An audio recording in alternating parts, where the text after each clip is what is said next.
जय श्री कृष्ण। धर्मशास्त्रों के अनुसार इस संसार में मनुष्य योनि में हमारा जन्म हमारे कर्मों के आधार पर ही हुआ है और हमारा अगला जन्म भी कर्मों के आधार पर ही होगा।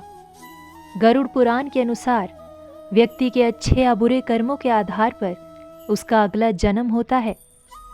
मृत्यु को लेकर गीता में भगवान श्री कृष्ण कहते हैं कि जन्म और मृत्यु जीवन का ऐसा चक्र है जिससे हर किसी को गुजरना पड़ता है। इसीलिए संसार में जिसने जन्म लिया है उसकी मृत्यु भी निश्चित है और ये सत्य है। गीता में ये भी कहा गया है कि मृत्यु के बाद केवल शरीर नष्ट होता है, आत्मा नहीं। आत्मा पुराने शरीर को छोड़कर नए शरीर को धारण करती है।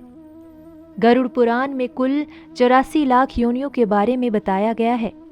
इसमें मनुष्य योनि को सबसे श्रेष्ठ योनि बताया गया है।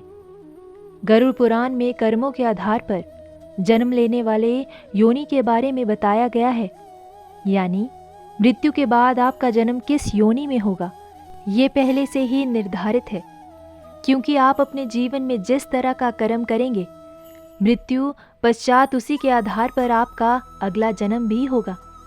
जानते हैं ऐसे 5 कर्मों के बारे में जिससे अगला जन्म निर्धारित होता है। जो व्यक्ति धर्म, वेद, पुराण जैसे धार्मिक ग्रंथों का अपमान करता है, ईश्वर के प्रति श्रद्धा भाव नहीं रखता और पूजा पाठ नहीं करता, वह नास्तिक कहलाता है। गरुड़ पुराण के अनुसार ऐसे लोगों का अगला जन्म श्राण योनि, कुत्ते के रूप में होता है। मित्र के साथ छल करने वाला। दुनिया में मित्रता का रिश्ता सबसे खूबसूरत होता है, लेकिन कुछ लोग मित्र के रूप में शत्रु बने रहते हैं। गरुड़ पुराण के अनुसार ऐसे लोग जो मित्रों के साथ शत्रु बनकर छल करते हैं उनका अगला जन्म गिद्ध के रूप में होता है। लोगों को मूर्ख बनाने वाला। कुछ लोग चालाक और होशियार होते हैं। अपनी चालाकी से जो लोग दूसरों को मूर्ख बनाकर उनका लाभ उठाते हैं या काम निकलवाते हैं, ऐसे लोगों को मरने के बाद नरक में स्थान मिलता है। साथ ही ऐसे लोग अगले जन्म में उल्लू के रूप में जन्म लेते हैं। गाली गलौज करने वाला। कहा जाता है कि कंठ में मां सरस्वती का वास होता है। इसीलिए जिन लोगों की वाणी में मधुरता नहीं होती और जो दूसरों को बुरा भला कहते हैं या हमेशा गाली गलौज करते हैं, उनका अगला जन्म बकरे के रूप में होता है। गरुड़ पुराण में बताया गया है कि जो व्यक्ति अपने माता पिता और भाई बहन को प्रताड़ित करता है उसे जन्म तो मिलता है, लेकिन उसकी मृत्यु गर्भ में ही हो जाती है। वे धरती पर जन्म ही नहीं लेता। यदि व्यक्ति विद्वान होकर भी अपनी विद्या दूसरों को नहीं बांटता और उसे अपने तक ही सीमित रखता है, तो ऐसे व्यक्ति अगले जन्म में मंद बुद्धि होते हैं। उसकी संचित विद्या का खजाना आगे नहीं बढ़ पाता। यदि व्यक्ति अत्यंत गुस्सैल स्वभाव का है, उसमें बदला लेने की भावना है, तो मान्यता है कि वह अगले जन्म में सर्प की योनि में जाता है, यानी वह सांप बनकर जन्म लेता है।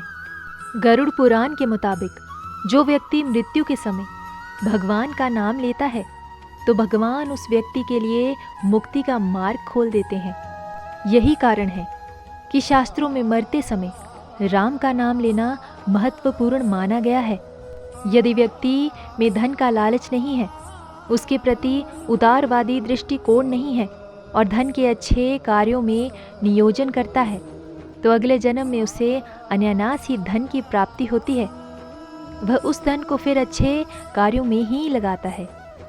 जो मनुष्य स्त्री की हत्या, गर्भपात या गाय की हत्या करता है, वह अगले जन्म में मूर्ख और कुबड़ा बनकर जन्म लेता है। दोस्तों, हम आज जो कुछ भी कर रहे हैं वो निष्फल नहीं होता। देर सवेर उसका फल अवश्य मिलता है। विज्ञान भी कहता है कि हर क्रिया की प्रतिक्रिया होती है। फल समय के अधीन होता है।